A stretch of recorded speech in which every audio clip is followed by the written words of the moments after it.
नमस्कार।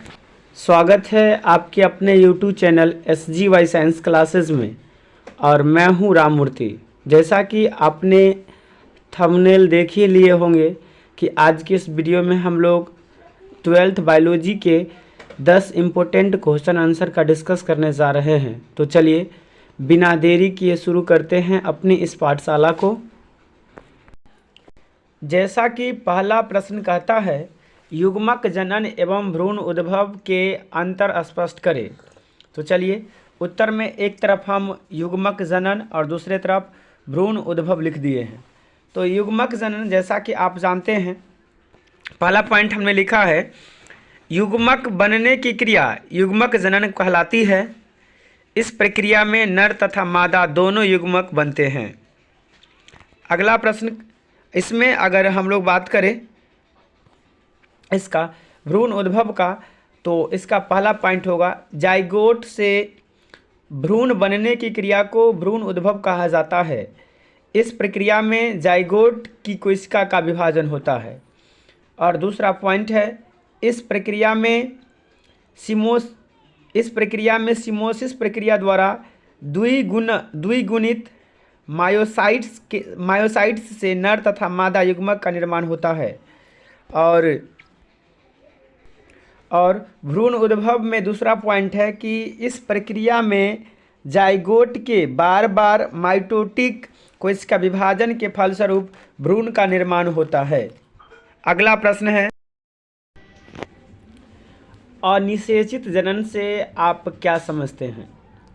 तो इसका उत्तर हमने लिखा है कि कुछ प्राणी जैसे मधुमक्खी, पक्षी आदि में बिना निषेचन की क्रिया के संपन्न हुए ही नए जीव का निर्माण होता है।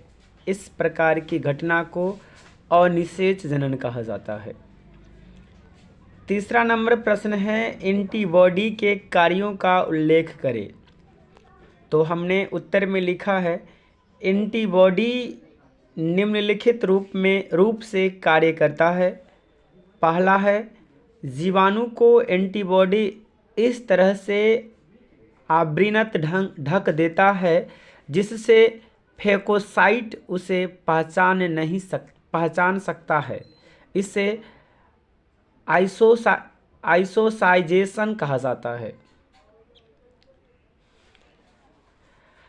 दूसरा पॉइंट है एंटीबॉडी बैक्टीरिया द्वारा स्रावित विषाक्त पदार्थ को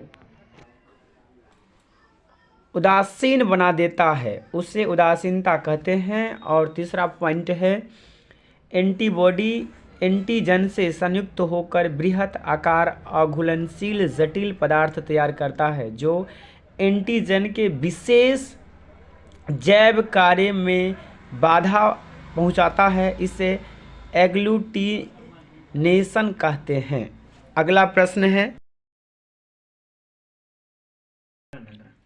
अगला प्रश्न यानी 4 नंबर प्रश्न कहता है कि सहलग्नता तथा विनिमय में अंतर स्पष्ट करें। तो एक तरफ सहलग्नता लिख दिए हैं और दूसरी तरफ है विनिमय। सहलग्नता में क्या होता है, तो सहलग्नता किसी गुणसूत्र के जीन्स को साथ साथ रखती है। विनिमय में लिखे हैं विनिमय गुणसूत्र के जीन्स को पृथक करता है जिससे नया संयोग बनते हैं। फिर हमने सहलग्नता में लिखा है जीन्स के पास स्थित होने पर सहलग्नता की तीव्रता बढ़ती है। और विनिमय में लिखा है जीन्स के अधिक समीप होने पर विनिमय की आवृत्ति घटती है। सहलग्नता में तीसरा पॉइंट लिखा है इसके द्वारा जनन लक्षण संतति में बने रहते हैं। और विनिमय में लिखा है ये संतान में जनन लक्षणों को बदल देते हैं। फिर सहलग्नता में लिखा है आनुवांशिकी विज्ञों द्वारा जीवों में नए प्रजाति के निर्माण को रोकता है। और विनिमय में लिखा है ये नए प्रजाति के निर्माण में सहायक होता है। अगला प्रश्न है जैव प्रौद्योगिकी के सिद्धांत को लिखें। तो जैव प्रौद्योगिकी के विकास में दो प्रमुख तकनीकों का योगदान है। पहला आनुवांशिक अभियांत्रिकी और दूसरा है रासायनिक अभियांत्रिकी। पहला आनुवांशिक अभियांत्रिकी।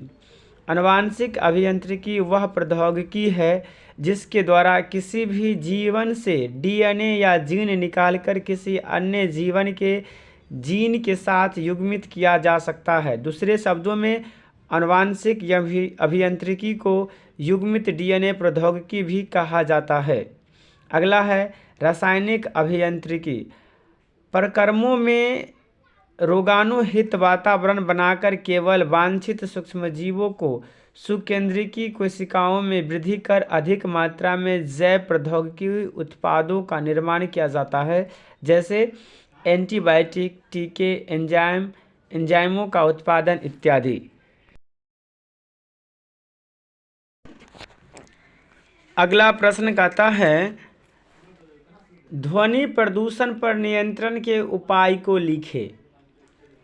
तो ध्वनि प्रदूषण को नियंत्रण करने के उपाय निम्नलिखित है। पहला, अधिक शोर पैदा करने वाली मशीनों के स्थान पर कम शोर करने वाली मशीनों को लगानी चाहिए।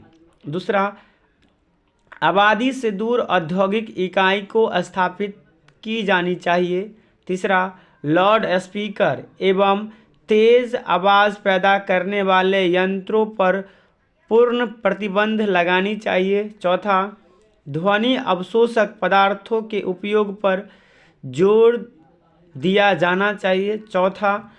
पांचवा पॉइंट है यानी अंग, ध्वनि प्रदूषण नियंत्रण के लिए बने कानून की कड़ाई से अनुपालन करनी चाहिए। अगला प्रश्न है एंटीबॉडीज़ तथा इंटरफेरॉन्स में अंतर बताइए। तो एक तरफ हमने लिखा है इंटरफेरॉन्स और दूसरी तरफ लिखा है एंटीबॉडीज़। तो इंटरफेरॉन्स का पहला पॉइंट है ये सूक्ष्मजीव से संक्रमित किसी भी कोशिका से स्रावित होता है। एंटीबॉडीज़ में पहला पॉइंट है ये केवल प्लाज्मा की बीटा कोशिकाओं से उत्पन्न होता है। दूसरा पॉइंट है इंटरफेरॉन्स में ये तीव्र प्रक्रिया दर्शाते हैं किंतु अस्थायी सुरक्षा प्रदान करते हैं। एंटीबॉडीज़ में है ये धीमी क्रिया वाले किंतु दीर्घकालीन सुरक्षा प्रदान करते हैं।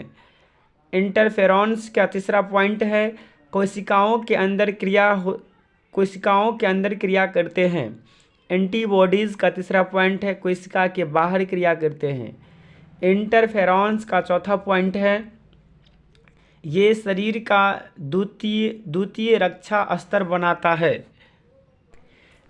एंटीबॉडीज़ का चौथा पॉइंट है ये शरीर का तृतीय रक्षा स्तर बनाते हैं। अब प्रश्न कहता है जलवाहित रोगों के रोकथाम के लिए आप क्या करेंगे। तो इसका उत्तर है संदूषित जलवाहित रोगों जैसे टाइफाइड एवं अतिसार जैसे रोगों के रोकथाम हेतु हमें स्वच्छ जल का प्रयोग अपने दैनिक जीवन में करना चाहिए। 9वां प्रश्न कहता है कि निम्नलिखित में अंतर स्पष्ट करें, जिसमें पहला है जन्मजात प्रतिरक्षण एवं उपार्जित प्रतिरक्षण। तो देखिए जन्मजात एक प्रकार का अवशिष्ट रक्षा है जो जन्म से मौजूद होती है, जबकि उपार्जित प्रतिरक्षण रोगजनक विशिष्ट है जिसमें प्राथमिक तथा द्वितीयक अनुक्रिया होता है जिसका अभिलक्षण स्मृति पर आधारित होती है। अगला प्रश्न कहता है शुक्र जनन की प्रक्रिया के नियमन में सम्मिलित हार्मोन के नाम बताइए। तो उत्तर है शुक्र जनन की प्रक्रिया नियमन में निम्न हार्मोन कार्य करते हैं। पहला है पिट्यूटरी ग्रंथि द्वारा स्रावित उद्दीपित पुत्कोद्दीपक हार्मोन जिसे FSH तथा दूसरा है पित्त पिंडकर में शामिल हाइपोथैलस द्वारा स्रावित गैनेडोट्रॉफिक रिलीजिंग हार्मोन के प्रभाव से स्रावित होता है। तो माय डियर फ्रेंड्स, इस प्रकार से हमने आप लोगों को बिहार बोर्ड में पूछे जाने वाले ये 10 इम्पोर्टेंट क्वेश्चन का ये सीरीज़ दिया। अगर आपको हमारा ये वीडियो अच्छा लगा है तो इसे लाइक कीजिए, साथ ही साथ यदि आप हमारे चैनल पर नए हैं तो इसे सब्सक्राइब कर लीजिए एवं अपने दोस्तों को शेयर ज़रूर कीजिए ताकि उन्हें भी हमारे इस वीडियो का फ़ायदा मिल सके। तो चलिए आज के लिए इतना ही। जय हिंद, जय भारत।